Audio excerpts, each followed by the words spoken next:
everyone, welcome back to the Voice of Dr. Yan, and this is your host, Dr. Li-Meng Yan, and our guest in this episode is our regular guest, the senior intelligence analyst, the previous award-winning CIA analyst, Edward Hoagland.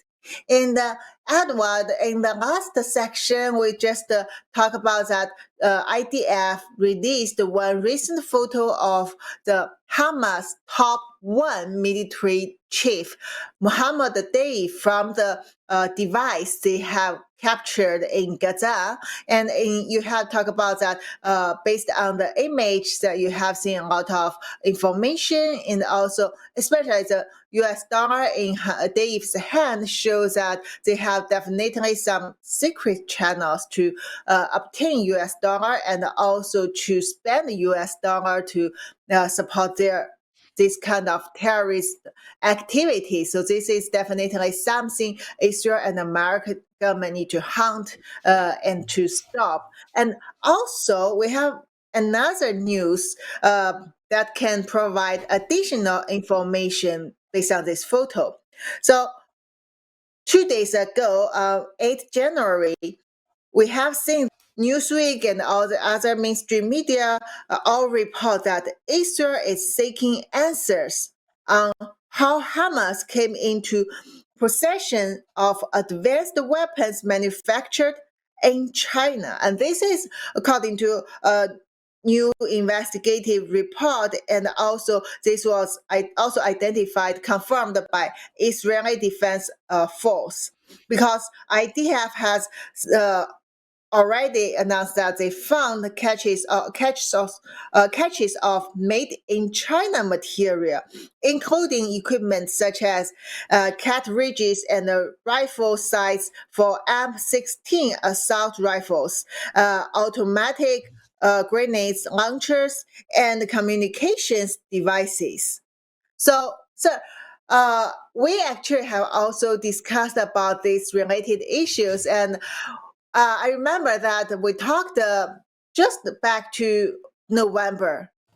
China facilities supply this kind of weapons to Israel and of course to Hamas. Sorry, not Israel, to Hamas, and of course not only to Hamas, also to Russia, and also they have a lot of this kind of bases in Latin America, in Africa, and everywhere. So for us, it's not such a surprise, but now it can be such a bombing shell news because Israel government confirmed it with enough evidence, and they said they are seeking the answers. So what do you think that they are looking for? I mean, these machines are made in China, and definitely you can't get this kind of such a lot of advanced machines from any black market. Is definitely not just the individual business between Hamas and certain Chinese people or certain country. So based on this, what do you think Israel is looking for? What kind of answers? What kind of information they need? What can they get? Well, for Israel, day late, dollar short, okay, or day late, shekel short in this case here. Israel has known for the last 2 decades under Hamas rule that Hamas is not going to abide by the agreements they had, or even peace agreements. They must have understood, and their intelligence elements must have had information about the illicit arms trades between Iran, Russia, and China, Hamas, and others. And even an open source report from what I've read, there were indications of this stuff quite some time ago. So what China has done here in their unrestricted warfare effort is they are creating multiple dilemmas worldwide for the United States and free states such as Israel. What Israel is looking for here is probably now trying to better understand how these weapons were infiltrated and brought into the Gaza Strip. And they probably understand that, of course, with the West Bank and Gaza, there are multiple ingress and egress routes whereby illicit arms trade, black market, and other elements could be shipped in. And we've seen how China does this, and you've brought this up on your program before. they break down the components of the weapons and they ship those components as normal actual supplies. For example, the UN was sending in materials for plumbing and other stuff. Hamas used that metal to then create rockets. And so China understands that, Iran understands that, and so does Russia. And so they've created this massive schema, black market, and illicit arms trade. And they figured out how to, underneath current laws and regulations in Israel, funnel these things in both legally and illegally to get them in across the border. I mean, the proxies they're using here include Cuba, Hamas, Iran, the BRICS nations, and now including Turkey. And so Israel has to figure out how they're going to close down their borders to such illicit trades, because as long as they can not stop that, you can have everything from small arms to grenades to even a small satchel of a nuclear weapon brought into the country, and it would be very hard to detect. So it's a very dangerous problem that Israel is trying to deal with. The United States and the open borders we have here. I take in terms of Israel's challenge here with this unrestricted warfare and the arms trade that helped Hamas execute this horrible incident. Oh yes, sir. You mentioned that the similar thing United States faces. So yeah, do you think Israel has, compared to U.S. border with Mexico, Israel definitely have a shorter border, and even though still that we can say Hamas can break through it, and we have seen that actually recently, Israel government Mossad also released one video to show that according to the evidence they get from the terrorist video, how they break through the border within 7.5 minutes, and then spend another around 15 minutes cross the border area and shoot some Israeli soldiers, and then reach to one Israeli base and fight there. And during all these 20 to 30 minutes, there was no any alarm triggered by the Israeli defense system, and they have a very special that kind of plan, because they have already know there was a signal tower, and they know they need to go there to block the signals and prevent the alarm delivered. So that's all been done among the 20 to 30 minutes, and this is very well planned. So when I watched that video, actually I feel so scared, because I don't know along American borders, and now we know every week is kind of hundreds of thousands illegal migrants. I mean, we use migrants this word, but it's more like illegal. I see people describe it invader or other words. I mean, we really worry about that, because we know CCP's military trained agents among that. We know that there are identified terrorists. Some of them luckily are stopped or deported, but how many else among them are the potential terrorists, and also how many of them are the Chinese military trained Chinese agent or even non-Chinese agent, and could they also smuggle this kind of weapons into the United States, do similar things to the Americans? So do you think there is a chance that it would happen in the United States in the future? I think is a very high chance for a couple of different reasons. So a couple of decades back, I had visited the El Paso Intelligence Center, which is down in the southern United States. And at that time, we saw a network map of how the cartels had built a network of different staging places and locations throughout the United States. And when you looked at the map of the United States, it was like a vein network that went through all the major cities. That was 2 decades ago. The cartels are the ones who have been purposely helping to get over 1.5 million gotaways, meaning they know that about 1.5 million people have come into the country, but they weren't able to stop them, but they know they came across. Amongst that 1.5 million gotaways are about 40,000 plus Chinese military. Hamas attack was about 1,600 people. If you look at 40,000 military-aged men in the United States coming through those cartel networks, which are now very well established, which are used to push drugs through, that also then includes illicit arms and other capabilities. They've also captured improvised explosive devices and other aspects.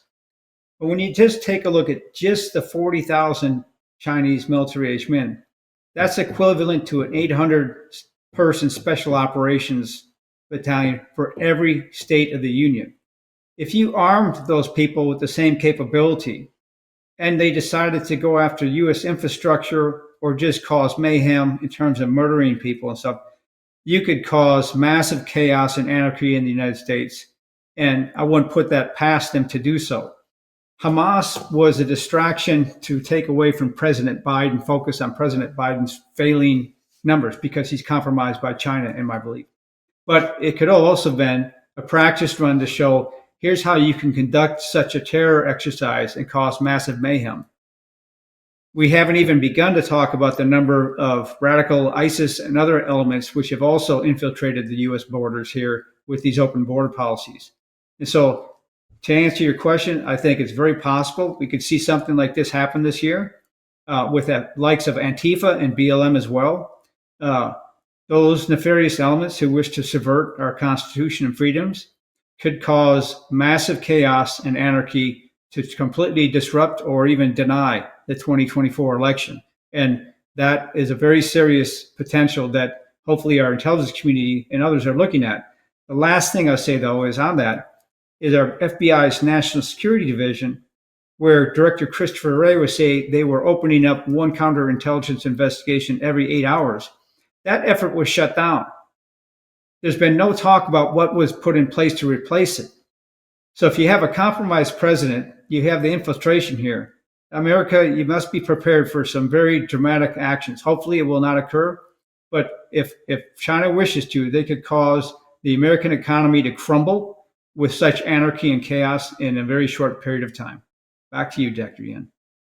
Thank you, sir. And we know that, yes, so there, as you mentioned, back to 20 years ago, the cartel has already got the detailed maps. And I mean, definitely that is very helpful for their business. So will China have a better maps? Of course. I mean, just based on the information we collect on social media from those Chinese military-aged people across the border to the United States, I can tell you they openly share information about the communities in like Los Angeles or maybe the New York and other cities they live around to others. And also, one of the common job these people work now in the United States is Uber. So Uber driver definitely can collect a lot of information about no matter the communities or the person or even your habit, like maybe one target. For example, if it's me, I mean, I know they're hunting me if I order Uber things, and if they regularly collect this information, they could have a good profile that what kind of food I like to eat, what kind of restaurant I'm going to, and even my timetable, all like this. So when this something happen, I mean, I believe that will be as easy as they hunt down the signal tower in Israel border, right? Yes. And also, we have seen a group of Chinese people, military-aged people, they came to the United States, and then just after they get certain basic kind of legal,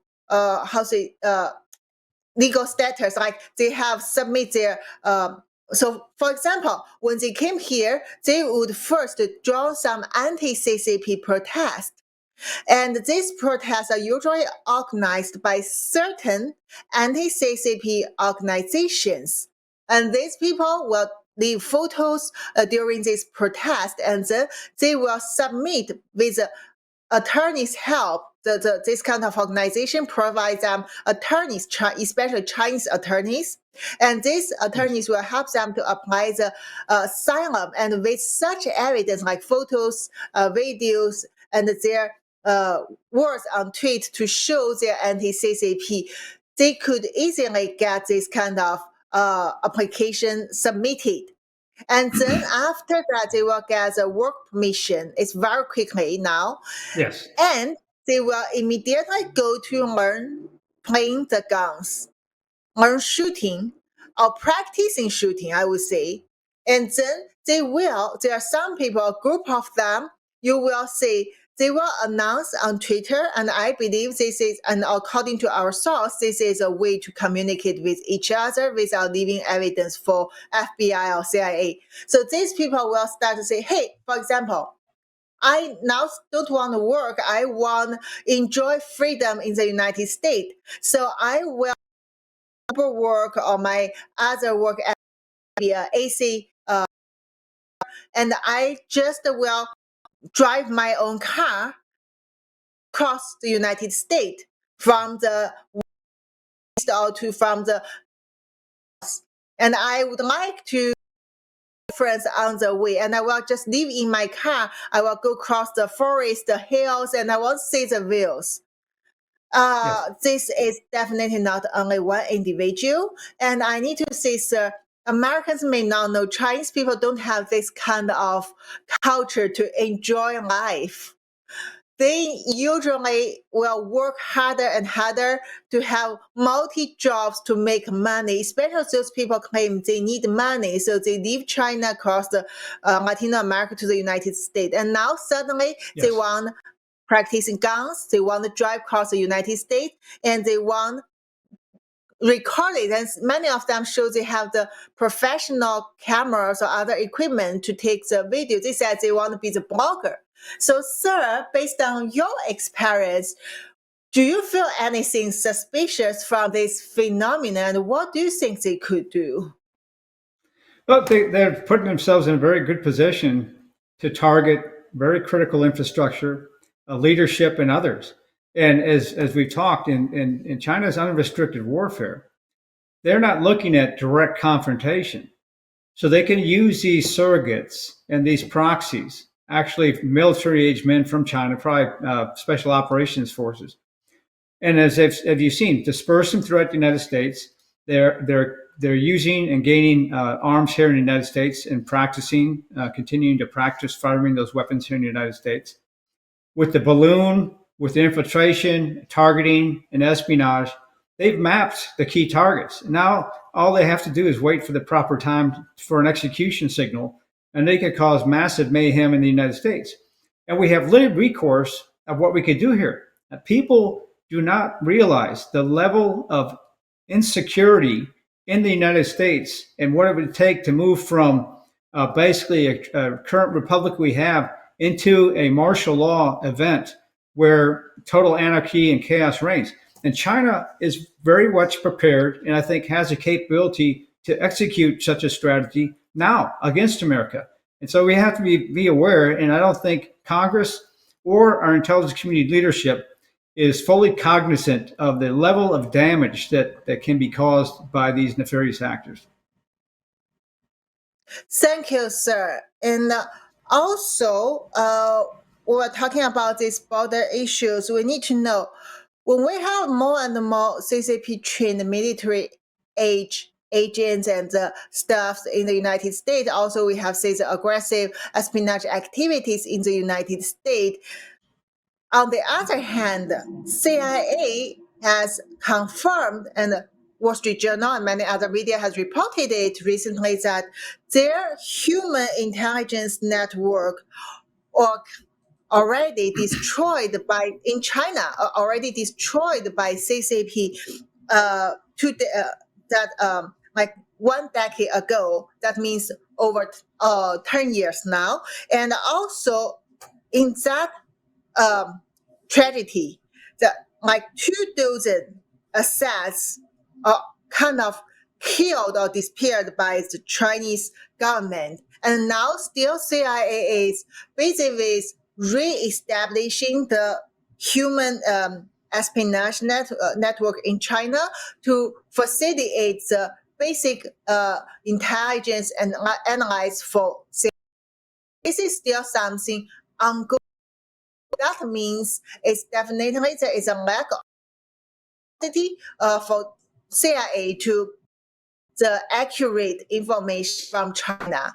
So, sir, we don't have much time, but I believe that you could have 3 more minutes to talk about what do you think about this damage happened in China, and also what do you think that because we are lack of this kind of intelligence network, do you think this would be one of the important reasons that China can have advantage in the cognitive warfare against America, and what we can do? Well, yes, because we're reactive. In our intelligence community, our national security apparatus, which includes the Department of State, Department of Defense, the intelligence community, which is, of course, the CIA, Office of Director of National Intelligence, okay, is broken. It's fundamentally broken. China has mapped the information environment. China has mapped and monitors the key aspects and networks and such of the information environment. They have a strategy. They have a plan. They have specific objectives that they're going to reach, okay? In the United States intelligence community, we do not. We do not have a strategy from the national security element of what we wish for China in the future to be. And without that, China is basically leading us. And what you've seen with the spy networks being pulled up is the example of very poor tradecraft by those agencies and not following up with the details of what they need to protect those agents. But it also highlights how effective China has been in being able to then use the information environment, their monitoring and tracking to their advantage to then identify and eliminate such spies. And that's why you have 290,000 students in the United States right now from China, and you only have about 211 U.S. students in China. The U.S. needs to shut this down. The FBI needs to restart their counterintelligence Chinese investigations and put it on steroids.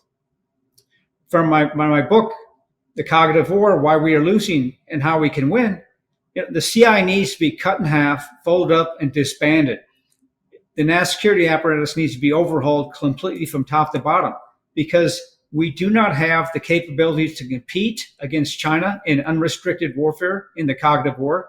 And until we start to develop the capacity, the capabilities, and expertise to do so in a collaborative and focused way, then we are very susceptible to losing this war to China without ever having a major kinetic war. Thank you, sir.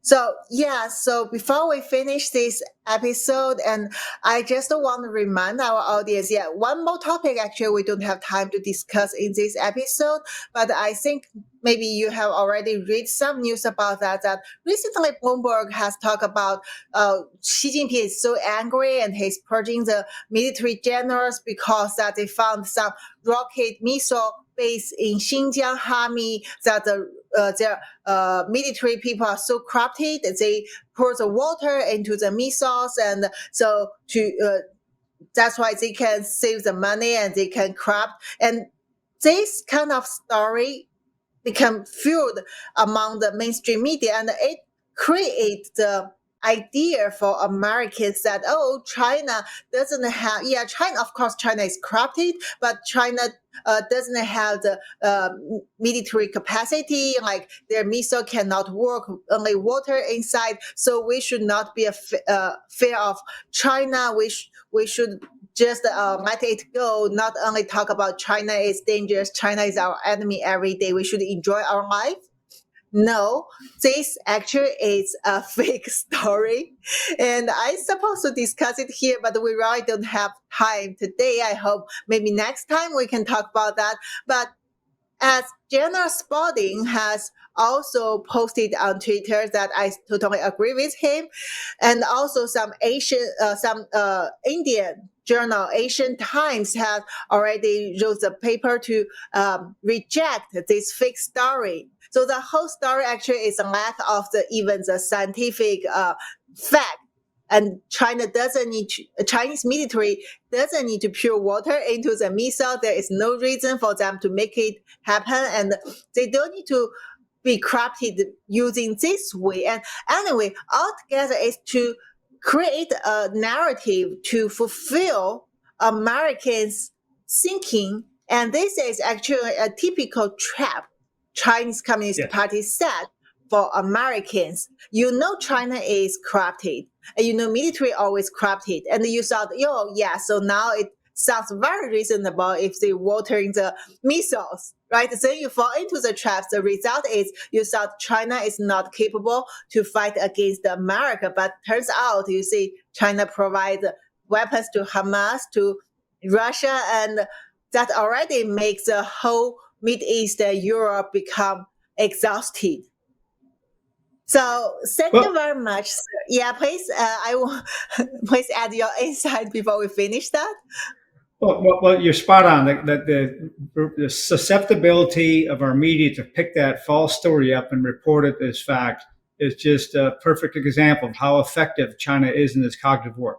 Thank you, Dr. Yin, for having me on again. Thank you, sir. And I just want to tell our audience, from end of last year, Edward already go back to Twitter and re-establish his account. So you also can follow him at Edward Hogland on Twitter. And we followed each other, so you can easily find him from my friend list. And the Voice of Dr. Yin every Saturday and Sunday at 4 p.m. Eastern Time on America Out Loud and iHeartRadio. And then later you could repeatedly listen to it from Spotify podcast, Google Broadcast, all these kind of apps for free. Thank you.